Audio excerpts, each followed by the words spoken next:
gonna sit over here. You're gonna look at me. You don't have to look at the camera. Okay. First off, can I just get your name?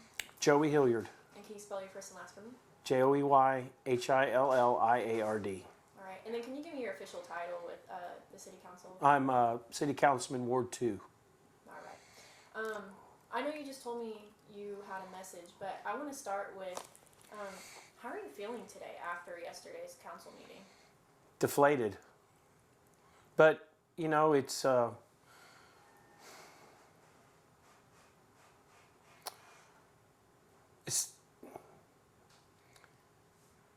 we're just trying to do the right thing. You know, I ran on change, and we're trying to make a difference. And this shows what kind of obstacles that we're going to be running into. So, you know, we want to do what's right for all the people of Beaumont. And, you know, I don't think people can really wrap their head around what $14 million is. And I realize that there's overtime in other departments, but this one's the worst. And so we're starting at the top and working our way down. Well, that's the plan. And, you know, we're not going to give up. You know, we may, we'll address it a different way, but we're not going to give up. You know, and that's the story, is that, you know, I'm a businessman. Mike's a businessman. And when we look at these numbers, it's unsustainable. This is unsustainable. Black, white, red, or brown, it doesn't matter. We need good people. We don't care about gender, color, race, anything. We want good people in there that help lead our city in a different direction, to where, you know, we're no longer the #1 crime-ridden city, that we don't have the worst Google rating on that's out there. And so, you know, it's just, we ran on change. I ran on change to make this a better city. And you know, that's our tax dollars. I mean, you know, you heard during council that people are like, you know, employees don't tell a boss what to do. Yes, they do. If your employees leave you, you're stuck. So you have to listen to them. A good boss listens. And so that's what we're doing. We're listening to the employees. We're not just listening to the boss. We're listening to the employees.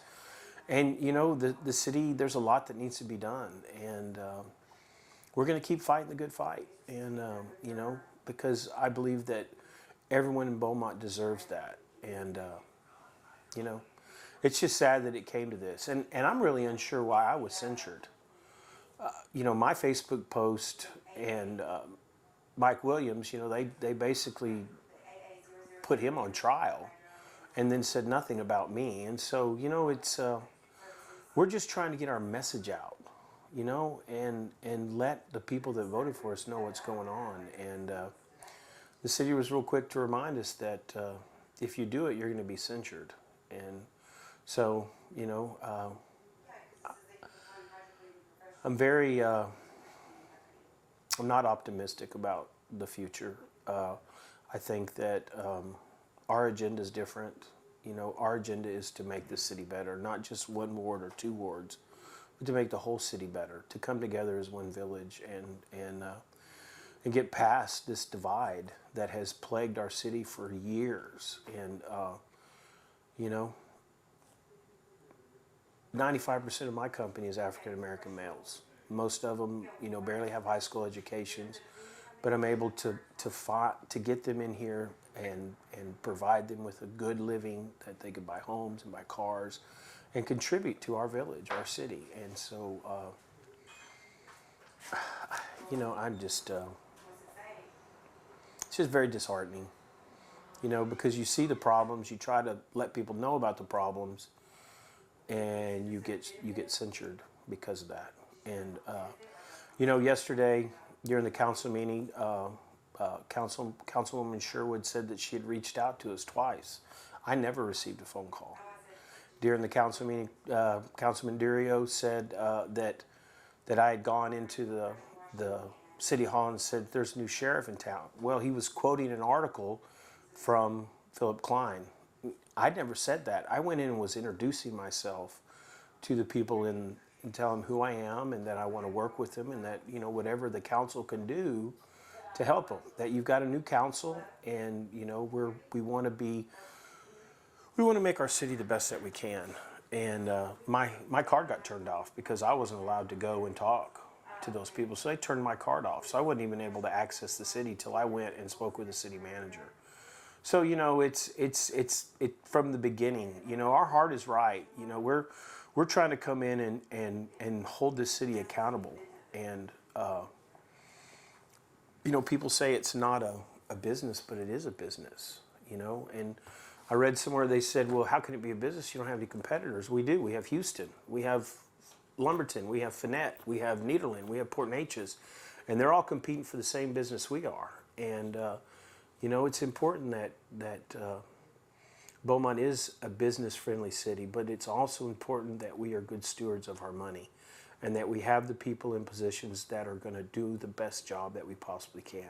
And so, you know, it is what it is. We're not going to give up. It's very disheartening, though, you know, and it was really hard to sit through that yesterday, and but we did, and you know, we're going to keep fighting the good fight. And the people of Beaumont, you know, we never thought it would be easy, but I know that in the end, you know, that I can look back and say, not only did we make our city more fiscally responsible, but we also took care of our kids. And that's, you know, one of the things that's very important to me is that, you know, we can't keep arresting our kids and putting them in jail. It's not working. And so we have to give them jobs. And so we've worked with LIT to offer these grants and scholarships to the kids coming out of BISD. You know, the IBEW is now going to work with BISD to get kids to offer an elective where they can take this class, and once they do, they will go in and work to become electricians and make good money. And so, you know, I think that's the issue, is that we need to make our kids better, and all our kids. And so that's my main objective. And I want to make sure that our kids are good, that our city's good, and that our city is good stewards of our money. And that's all this is about. And, you know, the firemen have been fighting for a long time because of management. And, you know, a good owner or a good manager listens to his employees. And when you have 85% of those men and women that say it's a hostile work environment, and that if given the opportunity, will seek employment elsewhere, and we're losing them faster than we can hire them. And so, you know, 8 days it took, and we got the cadet program going and running. Now, yesterday they said they had it in place, but you can go back and look, and I called the chief up and asked him what his plan was, and they had this 2-year plan that they keep talking about, but none of us knew about it. There was never anything given to us. It was just smoke and mirrors. And so we took action as a council. We got the cadet program going. We had 160 kids, young people that from our area that applied for the position, that we're going to send through, and we're going to solve the overtime problem. Now it's going to cost us probably another $6 or $7 million before it all goes in, but it's better than another $12 or $14 million. And so we begin to solve the problem. And so, I don't know. It's just very, I don't know. What else? Well, I do have a couple of questions. I mean, you mentioned not being like certain why you were censored or censured. Do you think you were treated unfairly or maybe misheard? No, I have asked for clarification because nothing was shown during the council meeting to suggest that I had broke charter or gone against the charter. And so I really have no idea, except for the fact that maybe I shared. And so is this do we live in a communist state where you're not allowed to share a Facebook post? You're not allowed to express your concerns or beliefs? I mean, you know, I was willing to fight and die for people to have that right. And evidently, as a city councilman, they censored not just me, but 25,000 people that I represent. So it wasn't just me that they censored all the people in my ward. And the people in my ward voted me in for change. They wanted our government to be fiscally responsible. They wanted us to be better. They wanted our city to be better. And so that's the reason I ran, is because I love this city and I want it to be a better place for my kids, your kids, our grandkids, and it is. It's a beautiful city and there's amazing people in it. And I just want to be a part of the change that we need to have here. Gotcha. And are you? I mean, I'm not sure what moving forward looks like for you, but are you still wanting to call for his resignation? Well, I'm going to leave that up to the city manager. I think he knows how we feel. And you know, the thing is that there's not even any employee evaluations. They have not done an employee evaluations on any of the department heads. So the first thing we're going to call for is employee evaluations. Second thing I'm going to call for is an investigation into the police department, into the fire department, to make sure so that they can see the things that are going wrong. You know, a good owner doesn't just listen to his supervisor, he listens to his employees. And, you know, all those men and women, and you know, that's another thing that was brought up, is that they don't live here. But they're willing to rush into a burning house and save the people that do. They spend their money here. They come here and shop.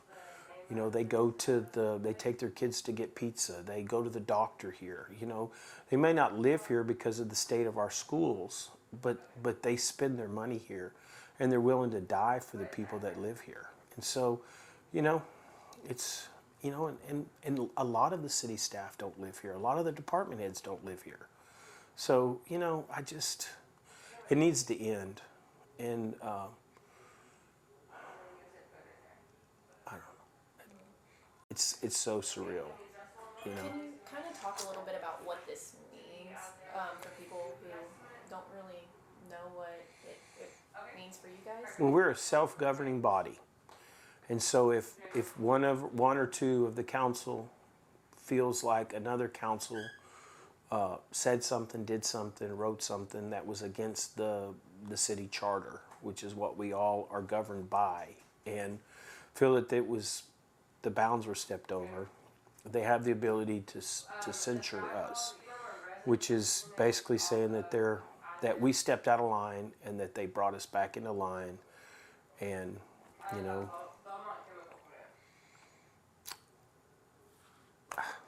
I guess that. So it's kind of just like a slap on the wrist, but like you just keep moving forward. Yeah, it's a public humiliation, is what it is. It's public humiliation, and their way of saying, don't do that ever again. Don't be a part of that, you know. And the sad thing is that if it doesn't matter what's next, you know, what will they censure us for next, and.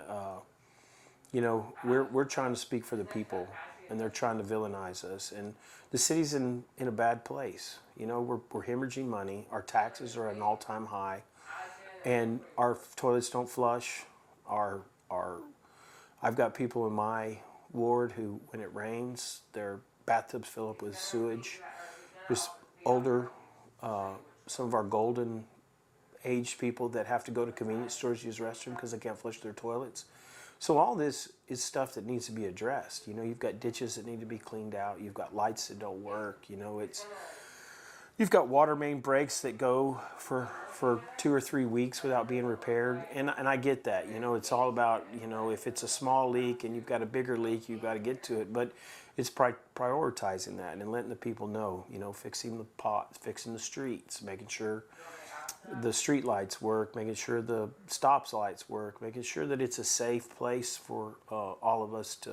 And that's one thing that I did. You know, I worked with Beaumont PD and Albany's Cormier, and we made Woodrow's a safe place for people to go, whereas it wasn't in the past.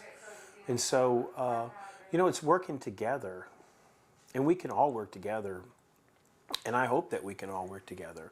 My plan is to work together. I mean, I can't do anything. We can't do anything. 4 is the magic number, and you know, we all want to work together and make this a better place. But you know, we've got to address the hard questions too, and that's staffing and the people that we have in place. We need evaluations, We need to know what kind of job they're actually doing, and so that's where we're going to start. Gotcha. So just moving forward for you guys, it's more of just asking for those Evaluations, and also asking, for investigations, which is something we can do based on the charter, is asking the city manager, and the city manager is very responsive. He listens to us. The problem is that he's so busy, and we're busy. It's finding a quality time that we can get together and talk. And so, looking forward, we'll work closer with him to address some of these issues. And but I'm still gonna, we're still gonna use our social media to let the people that voted for us know what's going on and how it goes. And I don't know. It's really bizarre. Yes. I know you have a message, and I want to let you share that message. But I want to make sure, I know you want to make sure you get it all in there. So if there's a way that you can maybe keep it pretty short and sweet, now's your time. Okay. Well, the message is that we're trying to make our city fiscally responsible, and that if we have people in positions of power and we're paying, in some cases $250,000, $260,000 a year, then we want the best possible person in that position. It doesn't matter, man or woman, red, white, black, brown. It doesn't matter. It's that we have qualified people that will lead those departments, cut costs, save money, and do what's right for the people of Beaumont. And that's all it is. It's a business, and it is a business. We're a board of directors that sit over a multi-million-dollar corporation, and we have employees, we have payroll, we have all the things that a business has, and we want to make sure that this business runs smooth, because if I ran my business the way the city runs its business, I wouldn't be here anymore. And so it's about being fiscally responsible, because the people of Beaumont deserve that. That $14 million would have built a fire station and would have built a new animal shelter. It would have fixed roads. It would have fixed drainage pipes. I mean, it could have done so much, but it wasn't used that way. And so we want to make sure that our money is used, and it helps and brings Beaumont where it needs to be. The can has been kicked down the road long enough. And so the buck stops with this council, and we're going to do what we can to make it a better place for all of us. I think that's all my questions. Okay. Yeah, I think that's everything. Okay. Thank you. You're welcome. Thank you.